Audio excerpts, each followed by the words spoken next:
మూసీ సుందరీకరణ ప్రాజెక్టుపై తెలంగాణ ప్రభుత్వం శరవేగంగా చర్యలు చేపడుతోంది.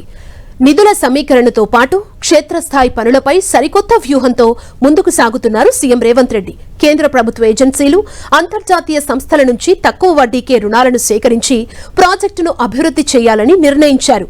ఫేజ్ 1 కి సంబంధించిన బడ్జెట్ అంచనాలు కిలోమీటర్ లెక్కన ఇప్పటికే సిద్ధం కాగా, తాజాగా ఫేజ్ 2 టెండర్లు, డీపీఆర్లకు గ్రీన్ సిగ్నల్ ఇచ్చారు సీఎం రేవంత్ రెడ్డి.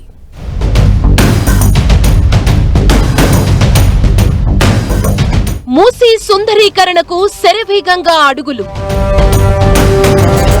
నిధుల సమీకరణకు తెలంగాణ ప్రభుత్వం కార్యాచరణ. కేంద్ర ప్రభుత్వ ఏజెన్సీలు, అంతర్జాతీయ సంస్థల నుంచి రుణాల సేకరణ. ఫేజ్ 2 టెండర్లు, డీపీఆర్లకు CM Revanth green signal. Hyderabad జీవనాడిగా వెలుగొందిన మూసీ నదిని అంతర్జాతీయ ప్రమాణాలతో పునరుద్ధరించేందుకు తెలంగాణ ప్రభుత్వం శరవేగంగా అడుగులు వేస్తోంది. ఈ మెగా ప్రాజెక్టుకు సంబంధించి సీఎం రేవంత్ రెడ్డి ఉన్నత స్థాయి సమీక్ష నిర్వహించి కీలక ఆదేశాలు జారీ చేశారు. పనులకు ఎలాంటి బ్రేక్ పడకుండా ఉండేందుకు ఆయా మున్సిపల్ కమిషనర్లు అత్యంత తక్కువ వడ్డీ రేట్లకు లభించే రుణాలపై ప్రత్యేక దృష్టి సారించాలని దిశానిర్దేశం చేశారు. గ్లోబల్ ఏజెన్సీలతో పాటు కేంద్ర ప్రభుత్వ సంస్థల నుంచి తక్కువ వడ్డీతో నిధులు రాబట్టడమే లక్ష్యంగా ప్రణాళికలు రూపొందించారు. దీంతో ఆ పనుల్లో తలములకలయ్యారు అధికారులు.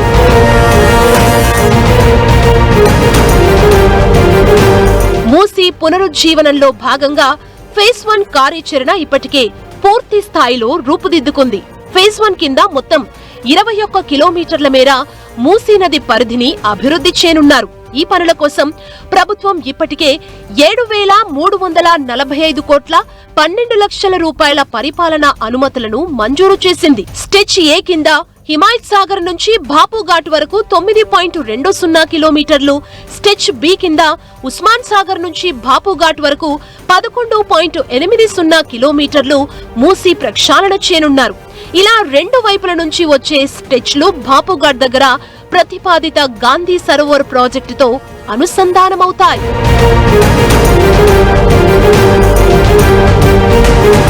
ప్రాజెక్టులోని మొదటి ఫేజ్ పనులు ఒకవైపు పట్టాలెక్కుతుండగానే భవిష్యత్ కార్యాచరణపై స్పీడ్ పెంచారు సీఎం రేవంత్ రెడ్డి. ఫేజ్ 2 ప్రాజెక్టుకు సంబంధించి డీపీఆర్ల తయారీని వేగవంతం చేయాలని, తక్షణమే టెండర్ల ప్రక్రియకు వెళ్లాలని అధికారులను ఆదేశించారు. అలాగే ప్రాజెక్టు పరిధిలోకొచ్చే మంచిరేవుల ఓంకారేశ్వర స్వామి ఆలయ అభివృద్ధికి వెంటనే టెండర్లు పిలవాలని, కొత్వాల్గూడ ఎకో పార్కుకు విస్తృత ప్రచారం కల్పించాలని సూచించారు. మూసీ నదిని కేవలం ప్రక్షాళన చేయడమే కాకుండా హైదరాబాద్ తూర్పు, పశ్చిమ ప్రాంతాలను కలిపే ఎకనామిక్ కారిడార్ గా మార్చాలన్నదే తమ సంకల్పమని స్పష్టం చేశారు సీఎం రేవంత్ రెడ్డి. మూసీ పునరుజ్జీవ ప్రాజెక్టు కోసం నిధుల కొరత లేకుండా కేంద్ర, అంతర్జాతీయ సంస్థల నుంచి తక్కువ వడ్డీ రుణాలను ఓవైపు సేకరిస్తుండగానే మరోవైపు ఫేజ్ 2 కూడా ఇప్పుడే పునాది వేయాలని నిర్ణయం తీసుకుంది తెలంగాణ ప్రభుత్వం. ఇంతకీ ఈ మెగా ప్రాజెక్టుతో హైదరాబాద్ అంతర్జాతీయ స్థాయి నగరంగా ఖ్యాతి సంపాదిస్తుందా లేదా అనేది వేచి చూడాల్సిందే.